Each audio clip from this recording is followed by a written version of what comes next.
दरखास्तें जिनके ऊपर फैसला जो है वो महफूज है और बेल वाला मामला वो भी स्टिल पेंडिंग है। तो जब तक कोई मामला वहां से क्लियर ना हो जाए, वहां से जो फैसला महफूज है वो ना आ जाए, तब तक इस ट्रायल को आगे जो है वो प्रोसीड ना किया जाए। लास्ट डेट के ऊपर हमने बड़ा वाज़ह तौर पर देखा कि जज साहब एक तो बड़े गुस्से में आए और उन्होंने कहा कि नहीं, आप हर सूरत जो है वो कॉपियां वसूल करें, जो कि हमारी तरफ से बाकायदा तौर पर यानी कि खान साहब ने वो वसूल नहीं की और इनकार किया गया, जो कि कानून के मुताबिक उनका हक है और वो कर सकते थे। उसकी रीजन ये थी जो इससे पहले मैंने बता दी कि हमारी दरखास्तें ये नेचर की इस्लामाबाद हाई कोर्ट में पेंडिंग है। सेम इसी तरह आपको बताता जाऊं कि तोशाखाना केस के अंदर भी हमारी दरखास्तें पेंडिंग थी और इसी तरह से जो नीचे ट्रायल है वो उजलत से तेजी से चलाया गया और इमरान खान साहब को सजा दी गई थी।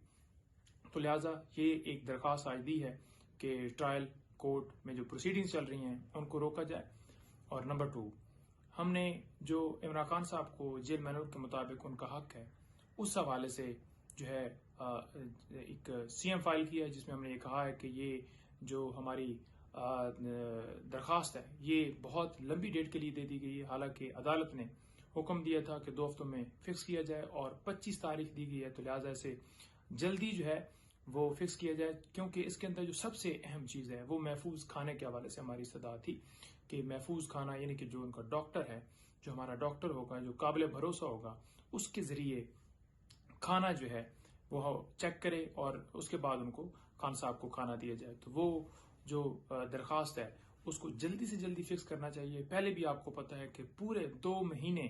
जो है वो लगा दिए गए और उसके बाद जब फैसला दिया गया और ये कहा गया कि जेल मैनुअल के मुताबिक जो है वो जेल अथॉरिटीज देखें और करें। आपको पता है कि जेल मैनुअल तो पहले भी मौजूद है, जेल की जो अथॉरिटीज हैं वो कहां पर जेल मैनुअल के मुताबिक अहकामात मानती हैं। तो लिहाजा जो है वो हमने दोबारा दरखास्त दी कि क्लियर इंस्ट्रक्शंस दी जाएं और महफूज खाने के हवाले से जो हमारा मामला है वो बहुत अहम है और बाकी चीजें भी अहम है। जो उनका हक है, जो मैनुअल कहता है वो उसके मुताबिक किया जाना चाहिए, तो वो भी हमने दरखास्त की है। और उसके साथ साथ आपको ये बताता जाऊं कि कल मुख्तलिफ मुकदमात जो है वो इंसदाद दहशतगर्दी अदालत में भी पेंडिंग्स हैं इस्लामाबाद में, और इसके साथ साथ इस्लामाबाद हाई कोर्ट के अंदर साइफर बेल वाला मामला कल इस्लामाबाद हाई कोर्ट में जो है वो फिक्स है। 2 बजे उसके ऊपर समाअत होगी और ये मामला भी इसी तरह से आपको पता है कि एक तरफ ट्रायल जो है वो इतनी जल्दी उजलत दिखाई जा रही है और दूसरी तरफ बेल पहले ट्रायल कोर्ट जो है वो नहीं सुनती और फिर इस्लामाबाद हाई कोर्ट में हम आते हैं और इस्लामाबाद हाई कोर्ट में इसी तरह से जो बेल है उसके ऊपर समाअत फिक्स होती है, एडजर्न हो जाती है, फिर फिक्स होती है। अब लास्ट डेट के ऊपर भी 2 बजे का टाइम था और अदालत ने समाअत जो है वो लेट शुरू की और जब लेट शुरू की है तो 4 यूं ही होते गए और समाअत खत्म कर दी गई कि आपने जो आर्गूमेंट्स बाकी बच गए आपके वो नेक्स्ट डेट के ऊपर कीजिएगा। तो लिहाजा हमारी सदा होगी कि कल जब समाअत हो तो मुअज़्ज़ज़ अदालत को देखना चाहिए कि बेल, लिबर्टी ये सबसे अहम मामला है और उसके ऊपर फौरन जो है वो फैसला सुनाया जाए। ही इंसाफ के तकाजे कहते हैं। इसके साथ साथ जो Toshakhana case, Al-Qadir trust case, जो नैब की केसेस चल रहे थे, उनमें हमने आज सीएम फाइल की है कि इमरान खान साहब को इन मुकदमात में गिरफ्तार ना किया जाए। इसके साथ साथ आपको ये बताता जाऊं कि इन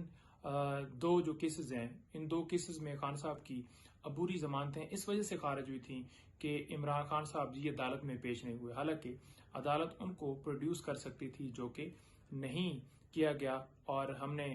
इन 2 जो दरखास्तों के ऊपर फैसला आया था उस फैसले को इस्लामाबाद हाई कोर्ट में चैलेंज किया था। इससे पहले 9 बेल्स इसी तरह से खारिज हुई थी और जब हम इस्लामाबाद हाई कोर्ट में आए उनकी बेल्स बहाल हो गई, क्योंकि उन्हें प्रोड्यूस किया जा सकता था। ये एक बहाना है, सिक्योरिटी के इंतजामात सरकार का काम है, इंतजामिया का काम है और वो यकीनी बनाते और अदालत में पेश करते, अदालत हुक्म देती। लेकिन ऐसा नहीं किया गया। इसी बुनियाद के ऊपर इस्लामाबाद हाई कोर्ट ने वो बेल्स जो है 9 बहाल कर दी और अब ये 2 जो जमानतें खारिज हुई ये भी इंशाल्लाह इसी तरह से बहाल होंगी, क्योंकि ये भी इसी वजह से खारिज की गई कि इमरान खान साहब पेश नहीं हुए। कितनी मुज़क्क़ाखेज़ बात है, कितनी एक जो ये बात है कि एक बंदा कस्टडी में मौजूद है और वो सरकार को पता है, उसके बावजूद अदालत को पता है, उसके बावजूद उनको जो है पेश करने का हुक्म नहीं दिया जा रहा। वो ऐसा तो नहीं है कि जानबूझकर अदालत में पेश नहीं हो रहा है। तो लिहाजा ये हमारी दरखास्तें जो हैं कल समात के लिए फिक्स हैं। और इसके साथ साथ साइफर केस के अंदर यही अपडेट है। बाकी तोशाखाना और दीगर जो दरखास्तें हमारी जो 7 लाहौर में हैं वो भी अगले हफ्ते के लिए फिक्स हैं। इंशाल्लाह वो भी इसी तरह से बहाल होंगी, यूं ही बहाल होंगी। और जो खान साहब की बेल है उसके ऊपर जो है वो फैसला इस वक्त जो है हमें मरकूज है कि वो फौरन फैसला दिया जाए। और उसके साथ साथ एंड पे ये बता दूं कि जितनी, बल्कि बताने के साथ साथ रिक्वेस्ट कर रहा हूं कि जितनी दरखास्तें इमरान खान साहब की इस्लामाबाद हाई कोर्ट में पेंडिंग हैं, चाहे तोशाखाना के रिलेटेड हों, चाहे उनकी जो डिस्क्वालिफिकेशन वाला मामला हो, चाहे वो जो कन्विक्शन हुई थी उस वाला मामला हो, चाहे उसके साथ साथ और जो दरखास्तें हैं, वो तमाम दरखास्तों के ऊपर जल्दी फैसला दिया जाए। इसके साथ साथ जो सुप्रीम कोर्ट में 90 डेज इलेक्शन का जो है वो डे है कि 90 दिन के अंदर अंदर इलेक्शन जो है वो आईने पाकिस्तान कहते हैं कि होने चाहिए, वो दरखास्त पेंडिंग है, वो उसके ऊपर फैसला हो। उसके साथ साथ ऑफिशियल सीक्रेट एक्ट, आर्मी जो तरमीमी एक्ट वो भी हमने चैलेंज किया है, तो उसके ऊपर भी जो है वो फौरन फैसला दिया जाए। इसके साथ साथ जो और दीगर दरखास्तें हैं, फंडामेंटल राइट्स की वोलेशन जो इस वक्त पाकिस्तान में सूरत हाल चल रही है, लोगों को जो है वो बेकसूर बेगुनाह अंदर डाला गया और छापे और गिरफ्तारियां और प्रेस कॉन्फ्रेंस करवाई जा रही हैं, इसके ऊपर जो है जो हमारी पिटीशन ऑलरेडी पेंडिंग है, जिसमें हमने ये कहा हुआ कि सिविलियन का मिलिट्री ट्रायल नहीं हो सकता, उसमें ये सारी ग्राउंड्स ली गई हैं। तो उसके ऊपर भी हम ये इस्तदा करते हैं कि फौरन इसके ऊपर भी जो है समात फिक्स करके फैसला दिया जाए। क्योंकि दूसरी तरफ अगर देखा जाए तो पेशावर में बाकायदा तौर पर 6 लोगों का जो है वो मिलिट्री ट्रायल जो है वो स्टार्ट हो चुका है, जो कि अटॉर्नी जनरल साहब ने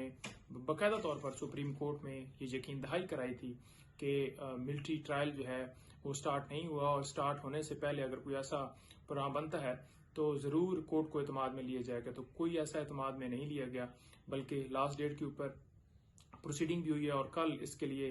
जो है समात फिक्स कर दी गई है। हम उस पर भी पूरी मुशावरत कर रहे हैं, पूरी लीगल टीम इंशाल्लाह उसके ऊपर भी लायामल तैयार कर रही है। लेकिन सबसे ज़रूरी चीज़ ये है कि अदालतों को स्टैंड लेना होगा, अदालतों को जो दरखास्तें हैं वो फिक्स करनी होंगी, तभी उन दरखास्तों पे फैसला आएगा और इंसाफ के तमाम तकाजे हर शख्स को, हर शहरी को जो है इंसाफ मिल सकेगा। बहुत शुक्रिया जी, थैंक यू।